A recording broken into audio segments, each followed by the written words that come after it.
2024 was the year of freedom for the MCYFL. This was the year that 9 towns banded together to form their own conference as part of the storied Northern New Jersey Youth Football League.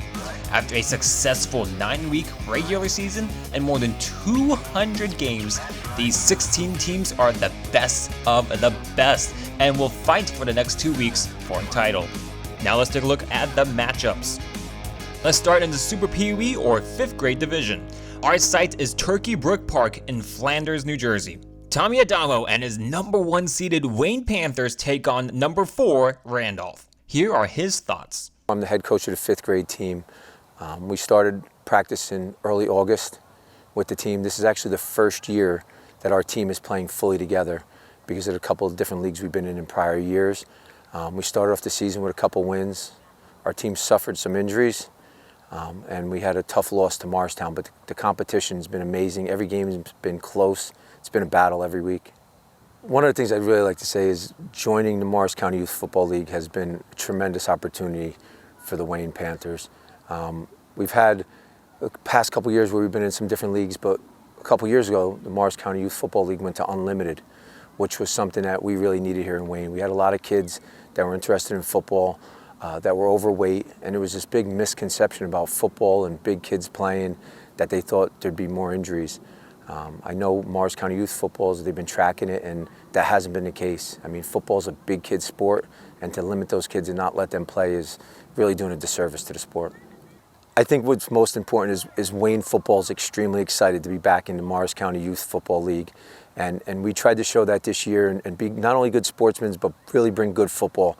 And I think one of the best things we've seen week in, week out is great football, great coaching, great fans, and hopefully, between our 5th grade Super Pee Wee team and our 6th grade team, we're going to get that championship this year. Rob Vernicek, coach of Twinborough, matched up with these teams. Here are his keys to the game. Yeah, I think if Wayne can play a clean football game, they're really tough to beat. From what I've seen, there's been times when they've struggled with the snap a little bit and made some mistakes and put themselves in difficult down and distance. But talent-wise, size-wise, speed, they are really tough to beat. Randolph's going to have to they're going to have to pull off some big plays, I think, to be in the same position they were in the first time. But this Randolph team is tough up and down, and like we were saying before, they've got multiple weapons. They're very good at getting the ball in space and letting those guys make plays. So I anticipate it's going to be another great game. Let's go ahead and take you through a few plays between Randolph and Wayne and their matchup that happened earlier on in this season, of course, in the Super Pee Wee action. We're going to see here the arm strength from Austin Adamo, Wayne's quarterback, Blackwell, and Adamo managing to pick up 54 yards and a touchdown through the air. Touchdown! The second play here, you'll find another touchdown pass, except this time it is Randolph. Jack Baumwell is able to go ahead, roll out on a designed quarterback bootleg, find the open man and target, and Jamison McConnell to connect for the 6-yard touchdown pass. Of course, let's go ahead and move on to the defensive side. In this play now, you'll see Wayne coming out in a corner pursuit of the quarterback bootleg. You'll see that speed coming from the outside edge to play quarterback contained. In this play, you'll see, of course, once again, the connection between Adamo and Blackwell. Austin Adamo is able to go ahead, find Blackwell straight downfield yet again. This time, Blackwell is the one showing off his skill set, being able to go ahead, climb the ladder, and haul the football straight back down from the air. In this final play here, you'll see Randolph getting pressure into the backfield. Randolph and their ability to go ahead and penetrate the open gaps and be able to make the backfield plays is what's going to be crucial in order for Randolph to control the line of scrimmage in this matchup. The second matchup is number 2 Roxbury versus number 3 Morristown. Coach Rob tells you what he thinks will be the most important thing you will see Saturday morning. Yeah, we talked about the running game for both these teams. I think that's the absolute critical component for both of this. Who can ever establish dominance up front early? If you can get a score early in these games. I mean, as a league with the blitz added this year, scores were very low. It was the first time we were all dealing with that. A lot of games were decided on one big pass play and with limited ground attacks. So these two teams are both capable of running the ball. Whichever one can establish that early is probably going to have the edge here. Let's preview the other Super Pee Wee action game, and this time it's Morristown and Roxbury. They faced off earlier on in the season in what was an absolute washout of a game. You'll see in this first play here from Roxbury, Cooper Heffron manages to go ahead and grab the fumble recovery, and the ability to go ahead and make plays like this and be heads up as well as generating turnovers will ultimately determine who will win this matchup. I personally believe it will come down to who is able to go ahead and actually control the line of scrimmage. You'll see in this next play here, Roxbury's Lucas DeJesus managed to go ahead, get the tackle for loss. Luca right here just shows cases Roxbury's ability to go ahead and dominate the line. However, this next play you'll see a Morristown Zion Lyles touchdown run. Morristown, what they need to do here is they need to utilize their speed from the outside and not be afraid to use a little bit of misdirection to go ahead and generate some big plays like this one right here. Look at this touchdown run from Hunter Wills. Wills, the quarterback for Roxbury, is an absolutely elusive ball carrier. He is just hard to make contact with, as you see on this huge run from about 60 plus yards out. In order to go ahead and stop that kind of play, well, you got to be able to go ahead and stop the run game behind the line of scrimmage. You'll see in this last play here, Morristown being able to stop Wills on an extra point play. We'll see which side can go ahead and win the trench wars, let alone also be able to generate those home run plays in this great matchup in the playoffs. Next, we move on to the Pee Wee, or 6th grade division.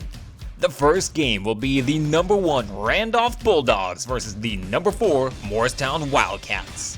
It's going to come down to whoever can go ahead and win the trenches. That's right. You see on this first play here from Morristown, a tackle for loss created in the backfield. Morristown being able to go ahead and get this stop here showcases a prime example of them winning the line of scrimmage. And even then some, they can do that on the offensive side as well. You see here from the blocking scheme itself, it's a great job in showcasing Morristown's ability to go ahead and create holes in that short yardage game. But for Randolph, the ability to blitz and create pressure really forces fumbles. As you'll see in this next play, Morristown does like to air it out and will do so occasionally.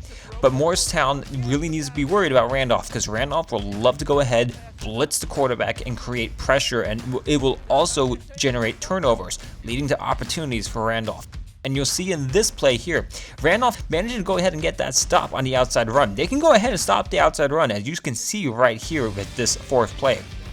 However, they need to go ahead and be able to continue to do so efficiently and effectively on all downs in order to prevent the big play.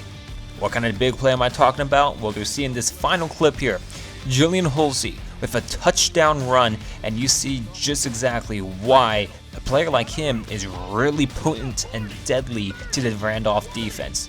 Again, whoever can control the line of scrimmage will win the trenches and also win this matchup.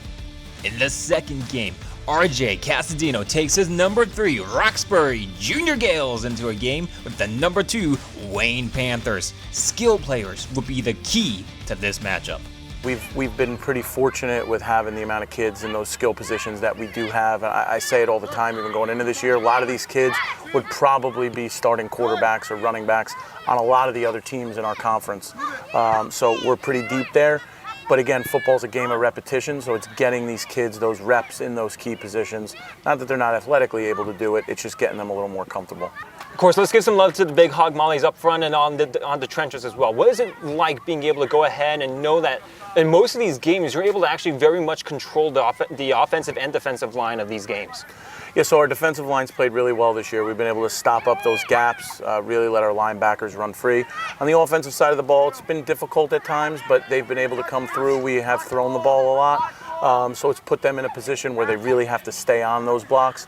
We were fortunate with our quarterback, with Jack McCabe. He was able to run around even if some of the guys had gotten the pressure got to him. But for the most part, they've really improved going into this year. A lot of them are second-year players, so we're expecting them to just continue to get better. And of course, Coach, to follow up on that, these second-year guys, soon to be third-year guys here very soon as well. Tell me, what it's been like to be on this journey with them so far? I think they're excited. I mean, they're excited to be football players. They're excited to see the atmosphere here at Horseshoe Lake and around the town with the football program. They're excited to be a part of it. You know, you've seen our crowds here. Some of them have rivaled some of the high school games this year with 600-700 people plus. So they're just excited to really just be a part of it.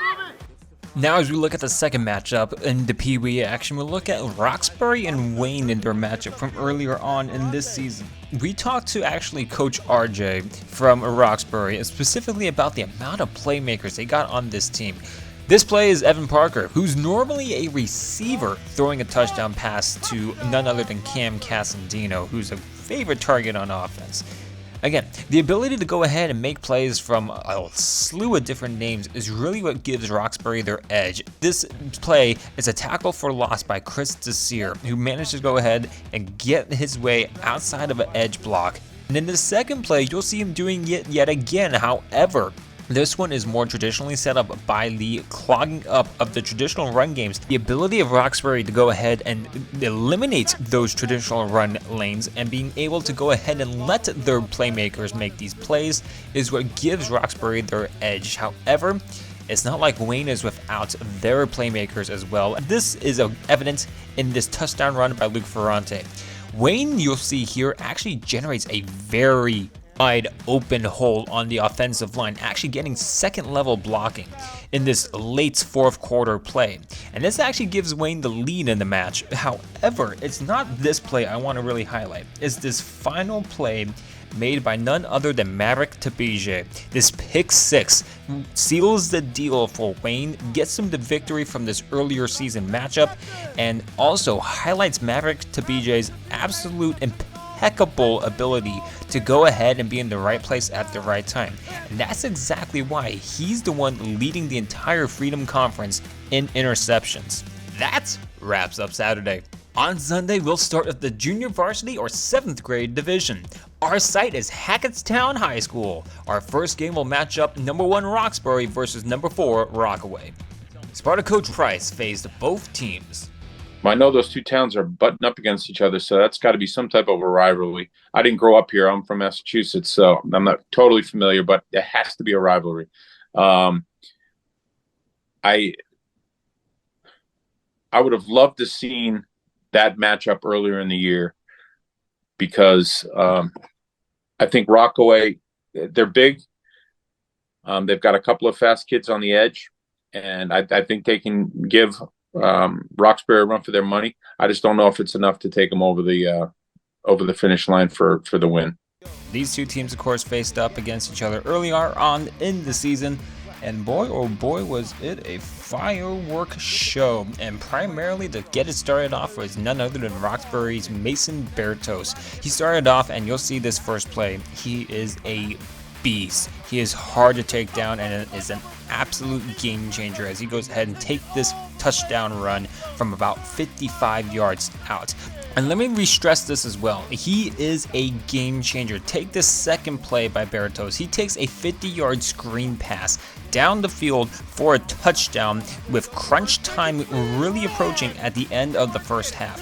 His ability to also utilize his blockers makes him such a big-time threat. However, Rockaway is not without their own ability to generate good situations as well. Take, for example, their ability to go ahead and control short yardage gains. Luis Iraze manages to go ahead and take this direct snap for a touchdown run, which you'll see here. He's also hard to take down too, and he actually is able to go ahead and utilize his blockers to get this short yardage touchdown run. But also on top of that, their defense forces disruptions in the passing game. Look at this sack here on this next play. Rockaway can go ahead and disrupt Roxbury's passing game, which is a problem for them since they do like to pass. Now, here's the thing though. If they can go ahead and limit any mistakes on the offensive side, they got a shot at this, but they can't allow things to happen like this last play. This is a pick six by Roxbury's Heath Jackson, who absolutely cuts under the intended route, which would have been good for a touchdown in my honest to goodness opinion. However, things like that cannot happen. This play might have been called back due to a penalty, but a turnover late in the game is things and mistakes that Rockaway cannot afford. The next matchup sees number 2 Randolph taking on number 3 Morristown. Randolph coach Dan Conti says it will be a difficult game for his Bulldogs. So playing against Morristown, they're a big physical team and they're very well coached, and they do a lot of things, and they do a lot of things well. So we have to play our best game. We'll put them in a position to hopefully be successful. I believe we will be able to do that. It's going to be up to them to execute and really stay that focus, because they are a big, strong team. And we gotta step up to that challenge and face it. It's not going to be the same game as it was during the season, because it was all that rain and stuff like that. So it should be a very, very, very challenging game. It's going to come down to a mindset. The game is won on the line of scrimmage. These kids know that, and they know they got a big, tall task ahead of them this weekend, and we've been focusing on that all week. So I believe they've been playing against kids bigger than them all year, and they've stepped up 99% of the time. So this is a resilient group of kids that don't usually fall short of their goals. So I'm really proud of them where they've gotten so far in their Bulldog career. Well, we have just played Morristown a week or two ago. They've got two great wide receivers, and they run a great I don't know if it's a wing tee, but they've set a lot of motions, and they kept us guessing with their motions and their two big receivers. I believe it was number 88 and 81 and 13. Both tall, very athletic, fast, great hands. That'll be a challenge for Randolph. I'm calling this one right now. This one is going to be a recreation of World War I. That's right. Trench warfare. Right now, you can bet your bottom dollar that Morristown has indeed the name of Hudson Bombwell on their primary target number 1. The ability for them to be able to create havoc and generate pressure is going to be key, as you see here with the sack of Bombwell on this play. Randolph also has the ability to go ahead and create tackles for losses as well. Their ability to track the ball carrier is going to be important in this matchup. You see this play, Brandon Sweeney gets the stop here, and he takes this one by shutting off the would-be blocker all the way in the outside linebacker position as he's on the line ready to strike. Now on the flip side though, Morristown does have a huge and key defensive and offensive lineman in Tyler Sharperson. In this third play for our example here, he gets a huge tackle for loss, and it would not be possible unless he sheds that would-be blocker on a crucial third down. However, Randolph's pressure forces incompletions. You see, that's going to be a very key thing, an important factor as well, because Wildcat quarterback Will Vieira loves to go ahead and go through the air. As you see on this play, Randolph will need to go ahead and create constant pressure on him in order to basically really make what is a composed and competent passer uncomfortable. And of course, this trench warfare will dictate this game. Until one side breaks down, this is going to be an extremely close game. For example, take the lone score in this play here in the matchup from earlier on in the season. This was actually a capping of the longest drive of the game by either team, and it was of course topped off by Hudson Bombwell touchdown pass to Matthew Stevens from 11 yards out on a 3rd down and goal. Finally, the first round will wrap up with the 8th grade or varsity division. In the first game, the defending champions, number 1 Mount Olive Junior Marauders will take on the number 4 seed Randolph. Head coach John McBride says his team will be ready. I mean, it's phenomenal having a plethora of these guys all across the board. I mean, our running back room goes 4 deep. If not Antonio, you got Yaki Miles, you have Justin K, Cam Tyberski. Starting from the top, Antonio, he's on pace for a 1,000-yard season this year. The kids are just phenomenal. They're unselfish. Skill guys, Parker Cook is like a running back split out wide. He kills you with speed. We got Tanner Bush, you saw had the big touchdown last week. And then Sean, of course, plays our normal X spot. And we trust any of these guys with the ball in their hands at any time. Last time we played these guys, Randolph, we were minus our starting tackles. This time around, we'll have a full healthy line, complemented by our great tight ends, Brody Cumming and Gabe Valverde. And we trust these guys against any defense we face. Well, the key is going to be running the ball, moving the down markers, Randolph has a new quarterback that we haven't seen yet. They had Novak in there last time we saw them. Now they're going with the reclass guy. On film, the kid's a stud. He's a dual threat, running the ball, can throw the ball a mile. So we got to shut him down, along with number 1 Nehemiah Lewis, who's another 5-star player they have there in the backfield. So shutting down those 2 weapons is going to be whether we make it or not to the championship. Let's go ahead and first address the 2 quarterback situations. First off, we've been told by McBride that they won't expect Novak to go ahead and start for Randolph this time around. He caused a lot of issues for Mount Olive in that first game, and the one thing that he really did well was create big run plays like this one, as he took it from 72 yards back to the house. Now, on the flip side, though, of course, we spoke to him about Rocco Gallo, the big missing piece for the Marauders.